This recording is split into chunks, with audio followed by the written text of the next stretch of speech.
자유론은 1859년에 나오고 이 책은 끊임없이 아직까지도 엄청나게 영향력이 높은 책입니다. 그래서 뭐 제가 그 앞에 조금 이제 설명을 했습니다만은 19세기 자유주의 철학자로 개인의 자유를 옹호하고 확장하려고 했다. 인간은 평등하다고 하는 그런 이제 전제가 들어간 거겠죠. 그래서 이제 밀은 그런 생각을 한 것 같아요.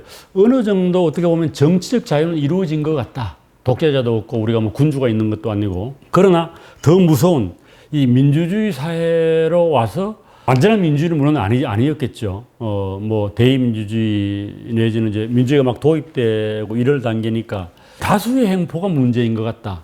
이 다수의 행포는 정치적으로 국가라고 하는 말도 들어가 있습니다만 그것 말고 사회적인 간섭이라든지 통념 이런 것도 의미하는 거예요.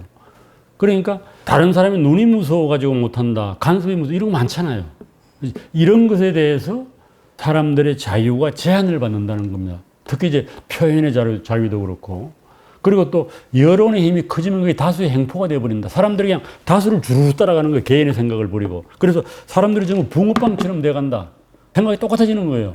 우리나라 같은 거 두 표로 갈라져서 싸우지 않습니까? 그러니까 개인의 생각이 없는 겁니다. 개인의 자유를 제일 앞순위에 놓고 그것을 옹호하려고 했다. 그래서 이 자유는 제일 처음에 보면 인용하는 글거예요. 그때 이제 훔볼트, 이게 베를린 대학을 세운 사람이고 미리 자유론에 대한 영향을 받은 사람인데 이 사람의 글을 인용을 합니다. 내가 이 책의 면면에서 전개하고 있는 모든 논증은 인간을 최고로 다양하게 발전시키는 것이 절대적이고 본질적으로 중요하다는 장대하면서 선도적인 하나의 원칙을 곧바로 수렴하는 게 된다. 그래서 정부의 활동과 범위에 관한 의무들이라고 하는 이 훔볼트 책에서 인용을 한 겁니다. 그래서 여기 보면 다양성이에요. 다양하게 발전시켜야 한다. 개인을. 다양하다고 하는 말은 개인의 색색이 되겠죠. 모든 개인이 다양하게 발전시켜야 된다. 획일성과 다양성은 대단히 중요한 그 대비가 되는 건데요. 사람들은 획일성을 상당히 좋아하는 측면이 있습니다. 그래서 이 자유론 목차를 보게 되면 서론하고 2장, 3장, 4장, 5장이 있는데 이 서론은 아랫부분을 다룰 기준을 찾는 겁니다. 서론이 가장 중요해요. 그리고 이제 그 밑에는 응용이죠, 응용. 응용을 해서 이제 사상과 토론의 자유. 이게 가장 중요한 거예요. 그 다음에 행복의 한 요소로서의 개별성. 인디비주얼리티를 이제 개별성으로 번역할 수 있고 개성으로 번역할 수도 있는데 맥락에 따라서 뭐 개성, 개별성이 좋은 것 같습니다. 개인에 대한 사회적 권위의 한계, 적용. 그래서 결국은 이제 적용은 응용 문제, 그 당시 사회적으로 문제 있던 것에 대해서 원리를 적용하면 어떻게 되냐라고 하는 거예요. 가장 중요한 거는 서론입니다, 서론.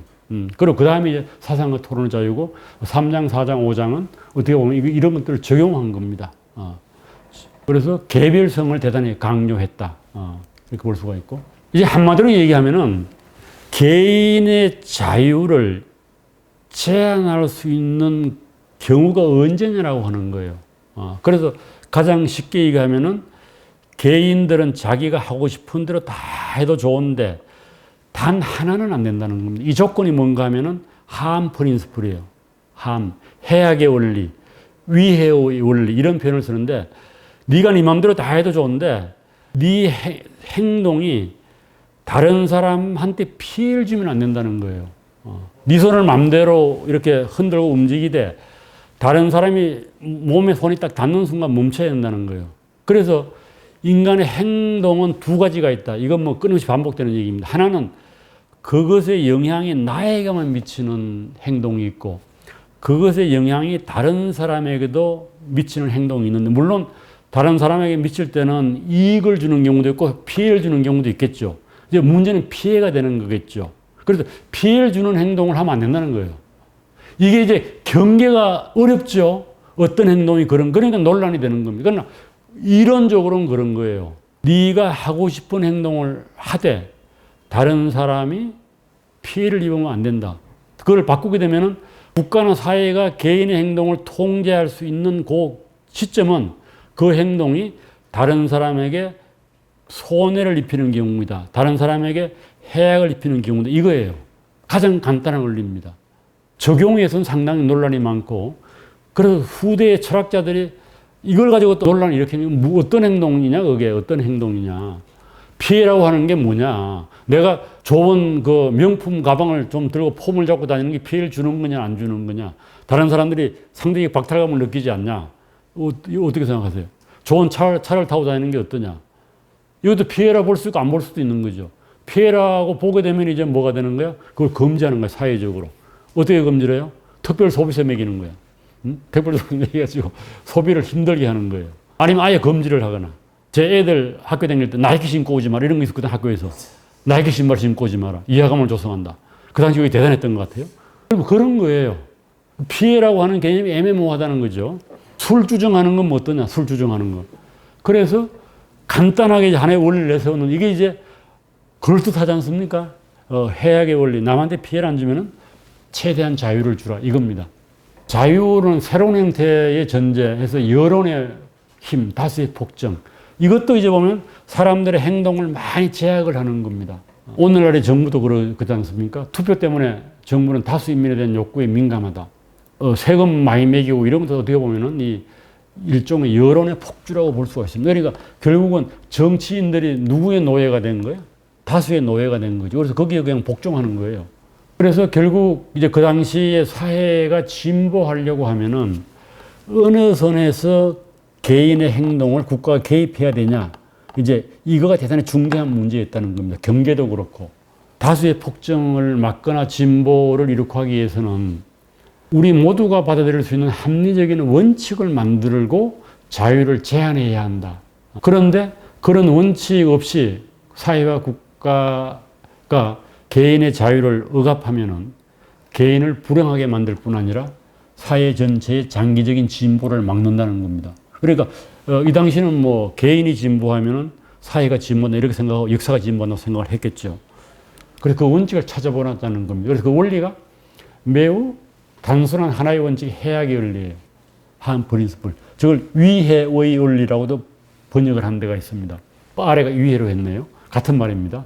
문명사회는 모든 구성원에 대해서 그의 의사에 반해서 권력을 정당하게 행사할 수 있는 유일한 경우는 타인에 대한 위해를 방지하는 것이다. 그리고 요거 위에는 간섭하지 말라는 거예요. 온정주의 간섭이라고 하는 말이 있잖아요. 그래서 이렇게 하는 것이 너한테 좋다. 너를 행복하게 한다. 너를 더 현명하게 한다. 이런 이유로 누구를 강제해서는 안 된다는 거예요. 부모들이 많이 하는 거고 선생들이 많이 하는 거 하지 말라는 거예요. 가장 이제 많이 인용이 되는 것이 이 얘기입니다. 당사자에게만 영향을 미치는 행위에 대해서는 개인이 당연히 절대적 자유를 누려야 한다. 나의 행위가 나에게만 영향을 미치는 경우. 자기 자신, 즉 자신의 몸이나 정신에 대해서 각자는 주권자라는 겁니다. 다른 사람에게 영향을 미치는 경우는 이제 우리가 고려를 해봐야 되지만은 그것이 너에게만 미치는 경우에는 네가 절대적 주권자, 네가 결정권이 있다는 거예요. 그래서 마약도 허용할 수 있다는 거죠. 글쎄 마약이 타인에게 영향을 미치죠, 사실은. 그러나 어떻게 보면은 영향을 안 미친다고 볼 수 있는 측면이 있죠. 그걸 이제 피해자 없는 범죄라고 얘기를 해요. 요즘은 피해자가 없다고 보는 거죠. 마약이 본인이 피해자이긴 한데 또 주변의 가족들은 피해가 있죠. 또 마약 먹고 또 무슨 강도짓도 하고 그러니까 그것도 사실 피해가 가는데 여하튼 자기 자신을 망가뜨리니까 마약은 그렇게 봐서 여기에 의하면은 마약은 허용할 수 있다는 겁니다. 그리고 각자가 주권자다. 그래서 대단히 중요합니다. 그래서 이걸 이제 어떻게 해석하면 이렇게 되는 거죠. 자기 자신에 대해서 가장 잘 아는 것이 자기 자신이라는 겁니다. 좋은 삶이 뭔가는 내가 선택해야 된다는 거예요. 이것도 물론 어느 정도 지성을 갖춘 사람이겠죠. 그래서 결국 산다는 것은 끊임없이 시행착오의 과정이다. 이게 이제 폭파 영향을 미친 거예요. 그러면서 넘어지면서 사람이 배우는 거니까 그걸 자꾸 붙들어주지 말라는 거예요. 교육을 시키더라도 네가 넘어지면 네가 배우다. 그래서 자유의 주체를 주권자로 인정을 하고 그 사람의 선택과 판단을 존중하고 책임을 지고 스스로 배우게 하라. 이것이 교육이라는 겁니다. 그리고 미래 이런 것들이 사회를 교육의 과정으로 본 거예요. 그리고 민주주의도 정치 교육의 과정으로 본 겁니다. 그리고 자유주의는 그런 게 있는 거죠. 간섭을 하게 되면은 계속 그 사람이 분별력 있는 개인으로 자라지 못한다는 거예요. 그래서 계속 애들이 전화해서 엄마한테 묻잖아요. 어떻게. 이거는 잘못됐다는 거예요. 그래서 아동교육에도 상당히 미리 한 이 얘기가 우리가 받아들일 측면이 있다. 그리고 다른 사람하고 같은 생각을 가지지 말고 인간의 잠재력을 키우려고 하면 자유를 주라. 이제 이런 얘기가 되는 거죠. 인간은 각자가 주권자니까. 이 해악이 원리는 아까 설명 많이 했으면 딱하면 이런 거예요. 타인에게 입힐 잠재적 해악이 만일 내가 하려고 하지 못하게 건드리는 유일한 근거다. 네가 행동이 타인에게 해악을 준다고 지금 그 행동이 잠재적으로 타인에게 해악을 줄 수 있기 때문에 그건 금지시킬 수 있다. 이게 해악의 원리입니다. 그래서 일종의 이제 무제한의 자유는 아닌 거죠. 개인의 자유를 극대화하면서도 사회에 반드시 필요한 질서와 평화를 유지하는 방법이 뭐겠는가. 라고 해서 급진적인 사회혁명에 대해서 반대하는 이유는 바로 여기 있는 겁니다. 그리고 재밌는 얘기는 이 원리가 정신적으로 성숙한 사람에게만 적용돼요. 요 얘기를 해요. 아까 그 해악의 원리를 쭉 얘기하다가 한 구절 내려가서 요 얘기를 합니다. 이 서론에서. 재밌잖아요. 이 원리가, 이 해악의 원리예요. 정신적으로 성숙한 사람에게만 적용될 수 있다는 사실을 굳이 부연 설명할 필요는 없겠다. 그러니까 정신적으로 성숙한 사람들만 자유롭게 살 수 있다는 그런가? 이게 애매한 거야. 정신적으로 성숙이라는 게 뭐냐? 법적으로는 뭐로 본 거예요? 성인 나이로 본 거예요. 그러니까 지금 우리 애들도 핸드폰도 개통이 안 되잖아요. 19세인가 뭐 고등학생 안 되잖아요. 그 정신적으로 성숙한 인간으로 안 모은 겁니다. 그래서 정신적인 성숙을 강조하면 끊임없이 교양을 강조하는 이유가 거기 있는 겁니다. 그러니까 민주에 대한 불신이 있는 거지. 정신적으로 성숙하지도 못한 놈들이 한 표 받아가지고 지멋대로 한다 이거죠. 그리고 또 이런 얘기입니다. 미개사에 사는 사람들한테는 이거 해당 안 된다. 내가 한 얘기에 전혀 해당이 안 된다. 그런 놈들은 국가에서 그냥 교육을 시켜야 된다. 독재도 정당화된다. 자유의 원리는 인류가 자유롭고 평등한 토론을 통해 진보를 이룩한 시대에나 적용이 된다. 이렇게. 그리고 중국 예를 들어가지고 중국에는 안 된다. 이 자유 원리. 이런 얘기도 해요. 그러니까 이걸 이제 또 오리엔탈리즘에 해가지고 비판하는 사람도 있습니다. 그거 마음에 안 든다. 미리. 분별력 있는 개인이 뭐냐 이겁니다. 그래서 미리 보기에는 지적 역량을 가진 사람이다. 미성년자는 지어야 된다. 자치와 자유로운 교육을 통해서 지적 능력을 함양해야 한다. 그래서 지력을 갖춘 분별력이 있는 개인만이 자기결정권자의 자격이 있다. 이렇게 얘기를 해요. 그래서 상당히 어렵죠.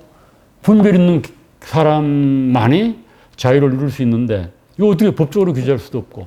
그래서 교육과 교양을 끊임없이 강조를 합니다. 인간을 키워야 한다. 그래서 어떤지 간에 자유의 그 해악의 원리는 대단히 중요한 원리로 새로운 어떤 자유에 대한 장을 열었다고도 볼 수 있고, 여기서 말하는 자유라고 하는 것이 경제적 자유까지는 확정이 안 된 것 같아요. 제가 보기에는. 그러니까 바로 이제 뒤에 나오는 것이 사상과 토론의 자유로 넘어가지 않습니까?